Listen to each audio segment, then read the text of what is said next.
pernafasannya kurang baik, terus kakinya bengkok ke dalam, namanya club foot. Club foot itu jadi kakinya mungkin kalau istilah kita dulu kaki pengkor ya. Nah biasanya itu kan dua-duanya, kalau Ziona hanya sebelah kiri. Terus juga ada lubang di jantung, ada lubang di jantung 4,5 mili.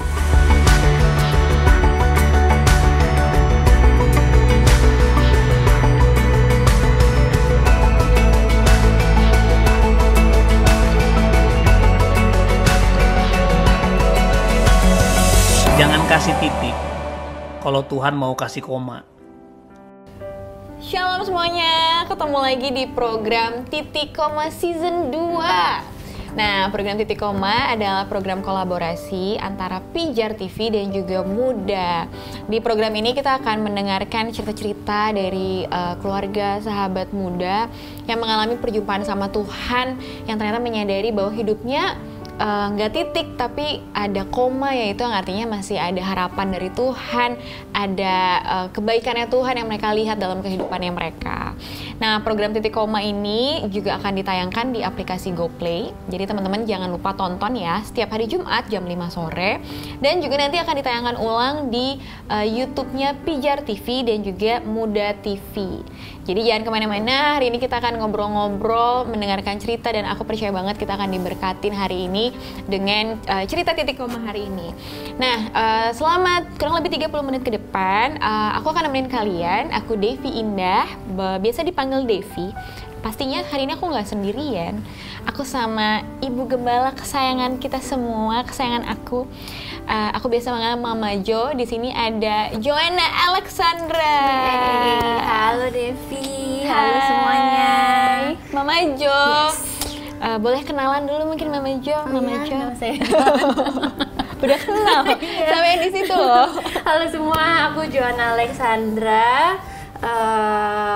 Apa ya perkenalannya? Udah itu aja. Apa yang lagi di salam kenal. Aku sekarang lagi kegiatan aku adalah selain ngurusin anak yang adalah kegiatan utama saya sebagai seorang ibu, sekolah udah masuk offline. Aduh, ngatur jadwal mengantar jemput anak itu lumayan loh. Selain dari itu juga aku juga sekarang jadi gembala di Muda, sama lagi mau mulai bangkit lagi, mulai muncul lagi di dunia entertainment sih. Wow, ini ibu gembala aku. Jadi aku mau sungkem dulu. Oke. Nah hari ini aku sama Mama Jo, kita akan ngobrolin tentang blessing in disguise ya. Kenapa sih Mama Jo mengambil tema itu? Kenapa sih, apa arti di balik itu? Jadi blessing in disguise itu apa ya? Cara pandang kita sih. Kadang sometimes kita ngelihat misalkan kita bilang kita hidupnya harus jadi berkat gitu kan, padahal kadang kita ngeliat kok hidup aku sebenarnya belum bisa jadi berkat gitu, masih kelihatannya kayak berkatnya masih masih pakai disguise, masih belum terlihat seperti berkat, padahal sebenarnya bisa menjadi berkat gitu. Makanya aku mau ambil judul Blessing in Disguise, karena kadang banyak hal yang kita alami di kehidupan kita yang belum kelihatan sebagai manusia, belum kelihatan sebagai berkat, padahal sebenarnya sudah bisa memberkati banyak orang. Wow, belum bisa dilihat sebagai berkat tapi oleh manusia bisa kelihatan. Kalau Tuhan kayak ini udah jadi berkat buat orang. Wow. Gitu. Oke, apa sih dalam hidupnya Mama Jo yang mungkin dulu pernah sulit melihatnya sebagai berkat, tapi ternyata Tuhan membentuk itu udah memberkati. Boleh ceritain nggak sama kita di sini? Aku pengen cerita salah satu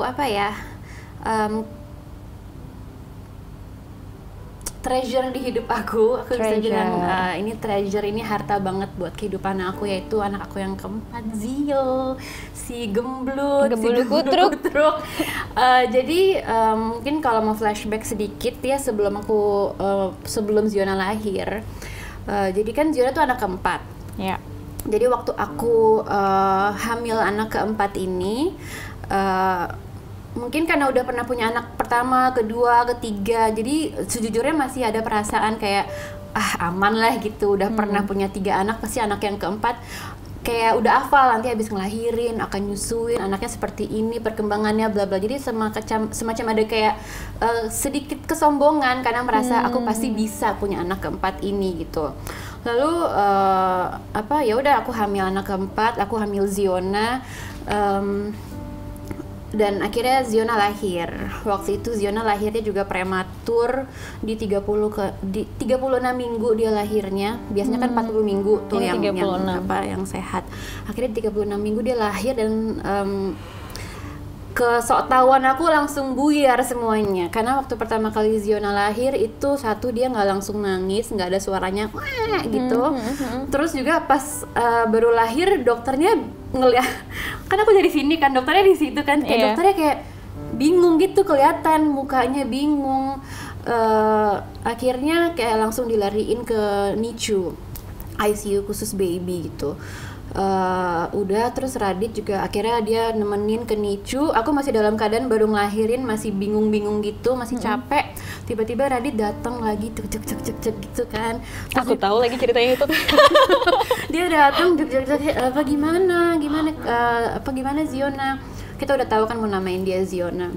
Gimana Zio? Iya nggak apa-apa, tadi emang pernafasannya kurang baik, jadi harus dipakein selang. Terus juga kakinya bengkok sebelah.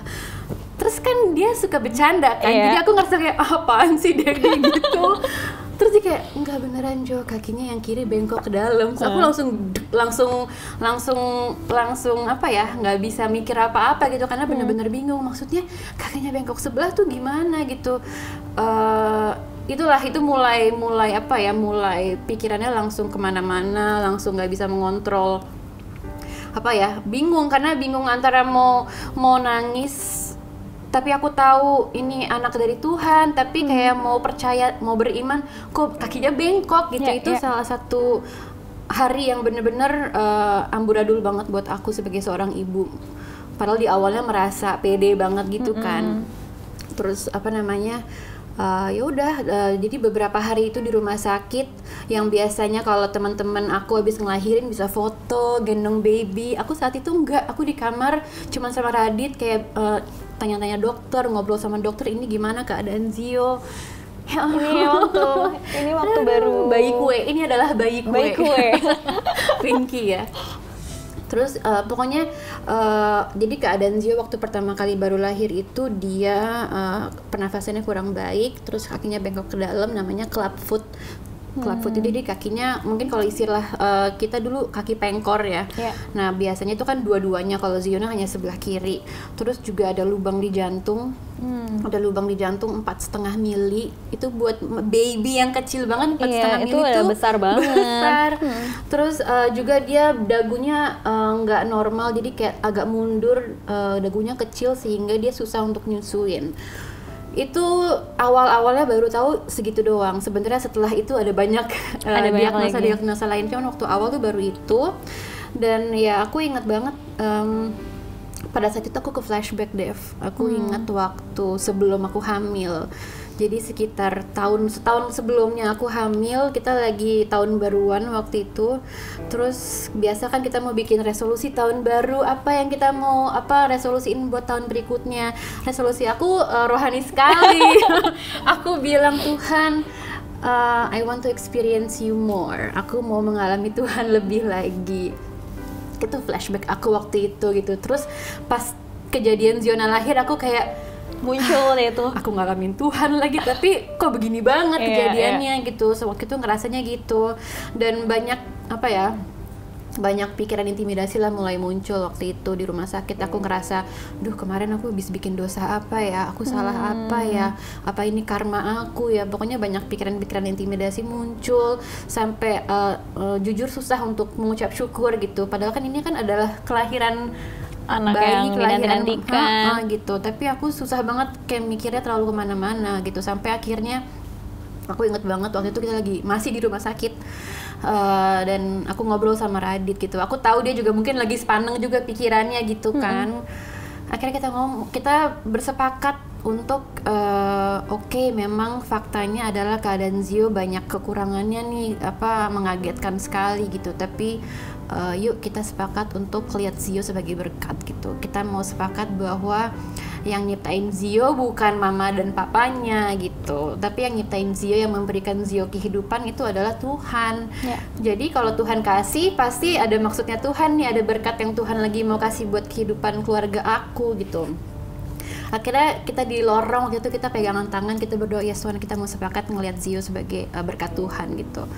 Itu sih, itu momen yang menurut aku sangat penting dalam proses perjalanan ini ya, penerimaan aku tentang kehidupannya Zio gitu.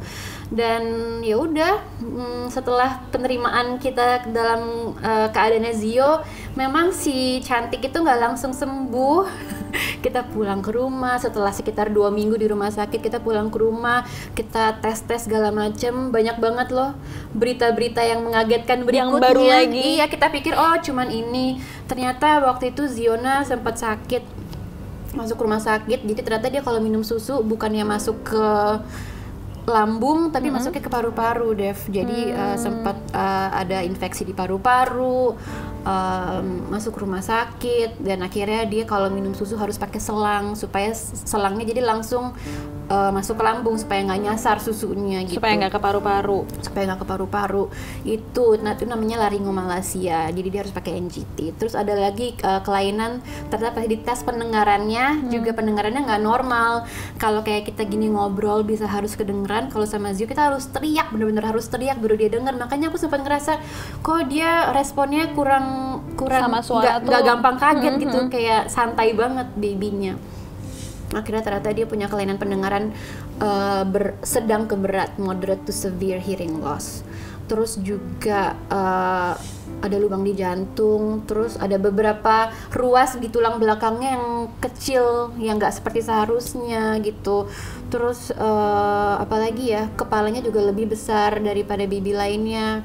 Pokoknya aku inget banget itu setahun pertama kehidupannya Zio tuh kayak banyak banget tes yang harus dilakuin. Kita tes tulang, kita tes kromosom, kita tes hormon, dan sampai pada puncaknya. Puncaknya itu waktu di umur 10 bulan. Kita setelah berbagai macam tes, di umur 6 bulan dites, ini tes segala macam, akhirnya di umur 10 bulan tesnya datang, kita jadi kirim darahnya dia ke Jerman. Tes DNA gitu, tes genetik lah pokoknya. Akhirnya ketahuan kalau ternyata dia punya penyakit langka. Rare disease. Udah dapet nih, oh ternyata kemungkinan besar penyakit langka ini, tapi masih kurang, tulisannya inconclusive, jadi masih kurang, harus dites lagi orang tuanya gitu. Sampai akhirnya tegak diagnosa bahwa Ziona itu punya penyakit langka namanya campomelic dysplasia. Tapi jadi si campomelic dysplasia ini ada banyak macamnya. Nah, macam yang dialamin sama Zio itu yang pertama terjadi. Yang pertama terjadi. Atau mungkin yang pertama ketahuan sama kedokteran gitu. Jadi aku kayak waktu itu pas terima report sama Radit kayak ini antara mau bangga karena dia yang pertama tapi kayak ini kan penyakit langka gitu. Jadi ya campur aduk banget lah gitu. Cuman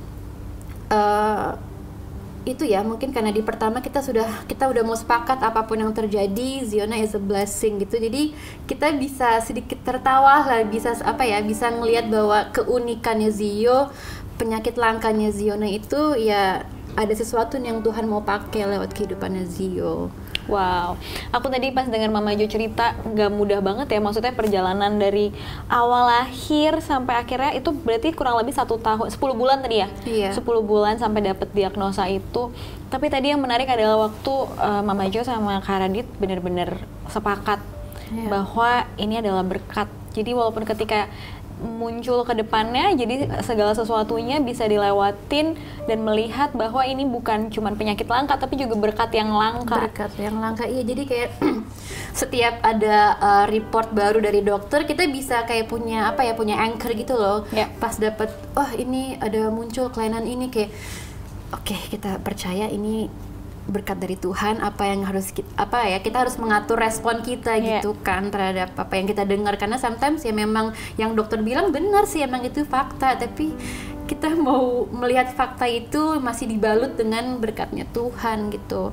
Selama 10 bulan itu sampai sekarang, bahkan Ziona tuh tiap di Ziona waktu awal-awal tuh digips kakinya. Jadi yang tadinya kakinya bengkok gini, diginiin sedikit terus digips, seminggu sekali dibuka gipsnya, dilurusin lagi sampai akhirnya sekarang. Dan kalau si campomelic dysplasia itu kalau kamu search di internet itu biasanya hanya bisa bertahan hidup sekitar 2-3 bulan, hanya sampai newborn. Iya, aku tadi mau tanya soal itu karena Tapi sekarang Ziona umurnya Ziona umur berapa? Mau udah 5 tahun sekarang. Wow. Gila ya.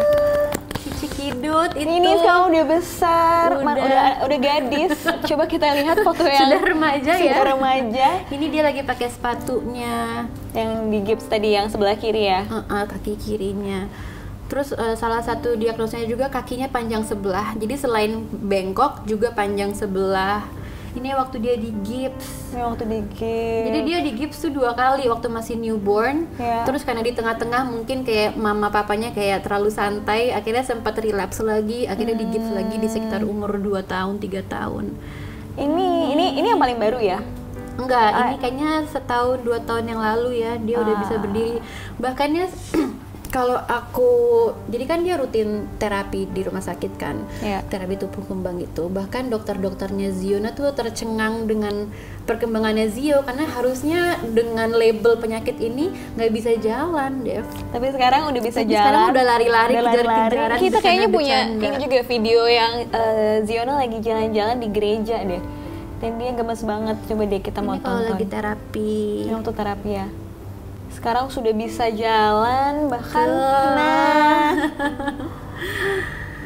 dia udah bisa jalan. Ini juga momen yang mengharukan banget buat aku, soalnya kan selama pandemi kan kita gerejanya online kan. Nah, sebelum pandemi dimulai itu Ziona belum bisa jalan. Jadi terakhir aku bawa Ziona ke gereja itu aku masih pakai gendongan, masih kayak gendong-gendong dia gitu. Terus akhirnya pas gereja mulai offline lagi, terus aku ngeliat dia jalan-jalan di depan gitu, aku kayak wow, banyak banget yang terjadi di kehidupannya Zio gitu. Padahal mungkin kita ngelihatnya dunia melabelnya dengan penyakit langka gitu kan, tapi ternyata nggak usah jauh-jauh memberkati banyak orang, dia udah memberkati keluarganya gitu kan, mengalami Tuhan yang tadi resolusi aku benar-benar mengalami Tuhan, tapi ya masih kayak dibungkus kayak masih in disguise, padahal sebenarnya she's a blessing.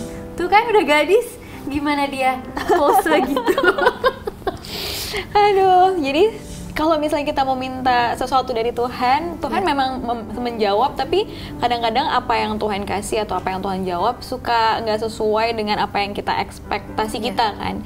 Padahal sebenarnya hati Tuhan adalah untuk menjawab doa kita dan memberkati kita. Cuman kadang-kadang kita nggak ngerti, sama mungkin kayak Mama Jo awalnya nggak ngerti tentang apa sih mau berdoanya resolusinya tuh kayak I want to experience you more. Tapi ternyata mengalami Tuhan dengan mengalami hal yang mungkin secara dunia nggak enak, tapi jadinya benar-benar bisa mengalami Tuhan melalui berkat yang langka tadi. Si Zio Gembulu Kutruk, gemes sekali. Terus aku inget banget waktu Ziona sebelum umur setahun lah, masih 11 bulan gitu, aku di approach sama Yayasan Penyakit Langka Indonesia. Wow. Pas aku pertama di approach, aku sebenarnya kayak aku nggak mau ikutan karena aku masih bingung gitu kan dengan keadaan Zio. Tapi terus mereka minta keluarga aku untuk jadi duta Yayasan Penyakit Langka Indonesia gitu, dan aku dipertemukan sama keluarga-keluarga lain yang anak-anaknya bahkan mungkin kondisinya lebih parah dari Zio gitu. Banyak yang harus minum obat-obatan khusus yang pengeluarannya bisa 2-3 M setahun hanya untuk mengobati anaknya. Dan aku di situ ngelihat bahwa mungkin judulnya kurang keren ya, bukan kurang keren. Biasanya kan kalau duta kan apa sih, duta kesehatan atau duta olahraga atau duta apa, ini tuh duta penyakit langka Indonesia gitu. Tapi itulah cara Tuhan bikin aku mengalami dia, mengalami mujizat, mengalami penyediaan Tuhan lewat bungkusan yang kelihatannya agak aneh nih dari penyakitnya Ziona, tapi di situ aku bisa sharing mengenai keadaannya Ziona, aku bisa menguatkan keluarga-keluarga lain. Jadi si Ziona itu kecil-kecil tapi sudah bisa memberkati seluruh orang yang mungkin memerlukan gitu. Gitu sih, Dev. Wow. Duta penyakit langka ya. Kayak Tuhan tuh bisa bahkan Tuhan bisa bawa kita ke tempat-tempat yang kita nggak pernah pikirin sebelumnya. Tapi itu selalu jadi sesuatu hal yang memang itulah Tuhan. Kalau kita bisa bisa ngerti, kalau kita bisa pahami, ya bukan Tuhan yang bisa kita pahamin kan, tapi justru Tuhan bisa bekerja melalui hal-hal yang kita nggak pahami. Bahkan kita bisa memberkati tadi ya, ternyata juga ada orang tua di sana, anak-anak yang kita mungkin nggak tahu punya penyakit langka, tapi melihat Mama Jo, Zio, melihat Kak Radit jadi memberkati. Dan bahkan nggak cuma itu, aku juga ingat satu videonya Kak Radit di TikToknya Kak Radit yang mungkin kita abis ini mau nonton, yang benar-benar ya jadi berkat. Kita bisa belajar dari Ziona yang secara kasat bukan secara dunia tuh lemah, tapi justru Tuhan bekerja banget melalui Ziona. Kita menontonnya. Gak semua mulai dengan angka 10, gak semua mulai dengan angka 5. Ada yang mulai dengan angka minus. Itu yang kita alami. Mustahil gak marah, mustahil gak takut, mustahil gak khawatir. Ziona lahir dengan kelainan di tubuhnya banyak banget. Salah satunya di area kakinya dia. Dia mengalami kaki yang kita kenal dengan CTV, jadi bengkok itu dan sangat sulit buat jalan. Tapi dengan proses, dengan tangisan, tapi juga dengan pengharapan yang sungguh-sungguh sama Tuhan, kita bisa melihat proses baik terjadi dalam Ziona walaupun terlambat. Jadi gue mau bilang sama teman-teman, it's okay untuk terlambat. Selama jangan pernah terlambat mengandalkan Tuhan. Karena apa yang tadinya buruk, Tuhan bisa ubah menjadi hal yang baik untuk jadi berkat bagi banyak orang. Semangat ya. Wow. Jadi apa yang tadinya buruk bisa Tuhan ubah jadi hal yang baik. Dan sama yang seperti yang kita lihat dari hidupnya Ziona, yang mungkin pas awal jadi kayak sesuatu hal yang buruk, tapi ternyata kita lihat sekarang, mungkin kalau misalnya aku percaya bahkan kita semua diberkatin sama kehidupannya Ziona, kehidupan Mama Jo sama Kak Radit, bahwa berkat yang langka, berkat yang mungkin kita nggak sangka-sangka, tapi itulah Tuhan bisa bekerja melalui segala sesuatu. Bahkan mungkin yang lagi ngalamin hal-hal yang nggak enak, ngalamin hal-hal yang mungkin kayaknya ini nggak mungkin jadi berkat, tapi sebenarnya Tuhan bisa ubah jadi berkat. Tuhan bisa ubah kutuk jadi berkat, Tuhan bisa ubah yang nggak baik jadi baik melalui caranya Tuhan dan jalannya Tuhan. Semangat Mama Jo. Oke, mungkin terakhir nih Mama Jo. Kita udah dengerin ceritanya Mama Jo, gimana perjalanan Ziona sampai sekarang. Dan mungkin sekarang ada teman-teman yang lagi nonton, ya mungkin sekarang lagi ada di titik dimana nggak bisa melihat Tuhan, nggak bisa melihat bahwa ya yang gue alamin ini mah bukan berkat. Mungkin lagi dalam fase itu. Apa yang Mama Jo mau bilang sama mereka? Buat teman-teman atau orang tua yang mungkin mengalami struggle di area yang mirip sama aku, yang aku mau kasih tahu adalah apa ya, keep on walking with God sih, terus berjalan sama Tuhan. Kalau memang masih dialami, berarti memang belum selesai gitu proses yang kita lagi lewatin. Mungkin sedikit cerita ya. Jadi waktu Radit meninggal, itu Ziona belum bisa jalan. Kita terus selalu kayak kalau kita lagi berdoa ya, kita selalu punya visi kayak Ziona bakal lari kejar-kejaran sama saudara-saudaranya gitu. Terus abis itu Radit meninggal. Terus sekitar 2 minggu setelah Radit meninggal, Ziona berjalan buat pertama kalinya gitu. Itu juga salah satu sumber kekuatan aku yang ngelihat waktu Ziona pertama kali jalan. Jadi aku ngerasa kayak ya ternyata kesedihan aku mengalami ditinggal sama Radit itu malah dikuatkan dengan pengalaman aku waktu mengalami Ziona gitu. Jadi yang aku dulu bilang aku mau melihat Ziona sebagai berkat, walaupun prosesnya nggak mudah, tapi pasti ada berkat Tuhan. Itu yang aku juga pegang sekarang selama menjalani kehidupan yang udah nggak ada Radit gitu.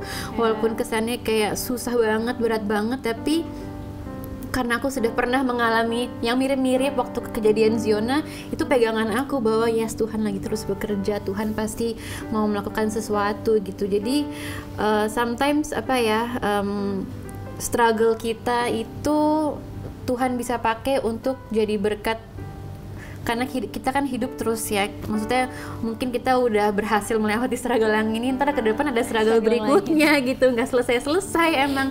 Tapi itu bisa jadi pegangan kita asalkan kita terus mau ngeliat Tuhan, kita mau terus berjalan bersama Tuhan, kita mau kita jangan lupain kebaikan Tuhan yang mungkin dulu kita udah pernah alamin.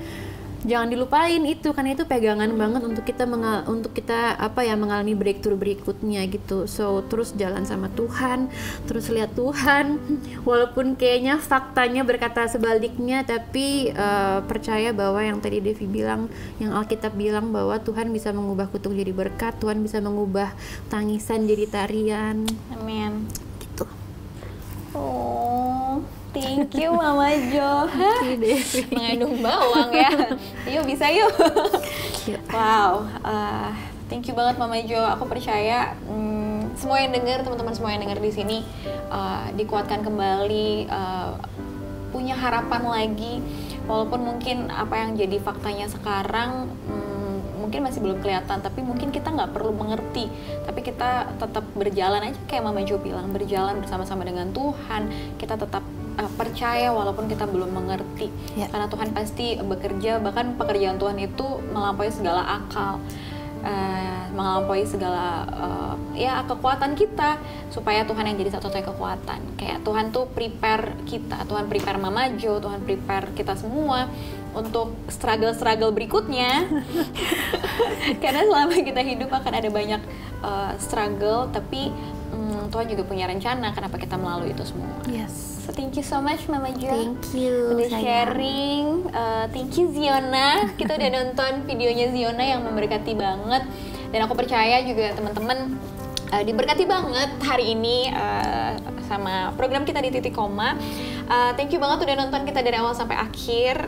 Jangan lupa aku mau ngingetin lagi bahwa program Titik Koma akan tayang setiap hari Jumat jam 5 sore di GoPlay, dan juga nanti bisa juga ditonton ulang ya di Pijar TV, Pay TV Transvision channel 778, atau live streaming melalui www.pijar.tv. Itu ada di setiap hari Senin dan Jumat jam 15.30 waktu Indonesia Barat, dan juga hari Sabtu pukul 13 dan juga pukul 20.30 waktu Indonesia bagian Barat. Selain itu bisa kalau kelewatan nih, bisa nonton lagi ulang di YouTube-nya Muda TV setiap hari Kamis jam 6 sore di YouTube-nya Muda TV ya.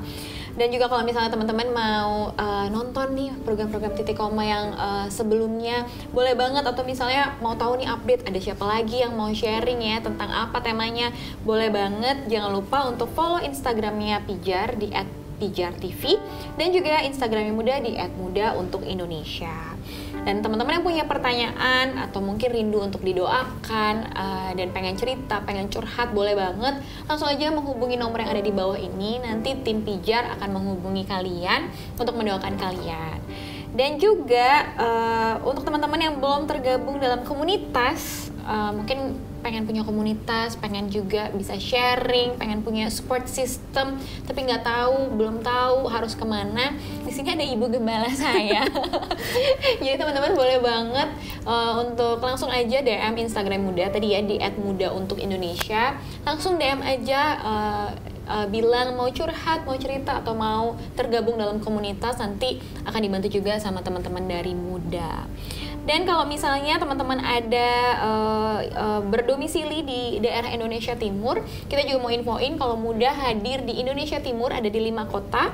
Boleh langsung cek juga Instagramnya, ada di @muda_untuk_Papua, Muda untuk Ambon, Muda untuk Kupang, Muda untuk Bali, dan Muda untuk Manado. Jadi teman-teman juga boleh langsung reach out ke sana ya, kalau misalnya memang ada di daerah-daerah yang tadi aku sebutin. Oke, itu aja. Yang terakhir aku juga mau ingetin lagi kalau misalnya aku lagi pakai baju dari Titik Koma. Mama Jo nggak dipakai hari ini. Dan juga kalau misalnya kalian mau di komunitas bingung nih mau ngapain ya kalau Komsel, kita juga mau informasiin kalau di Merch by Muda itu ada kartu pemuda, permainan menjadi utuh dan asli, dan seru banget kalau dimainin sama teman keluarga ataupun teman-teman Komsel. Boleh langsung cek Instagramnya Merch by Muda, ini merchandise by Muda ya, di @merchbymuda, atau boleh langsung cek juga di Shopee, bisa langsung belanja di situ. Oke, itu aja teman-teman. Thank you so much udah nonton kita dari awal sampai akhir. Dan jangan lupa, jangan kasih titik Kalau Tuhan mau kasih koma. Bye-bye, God bless you.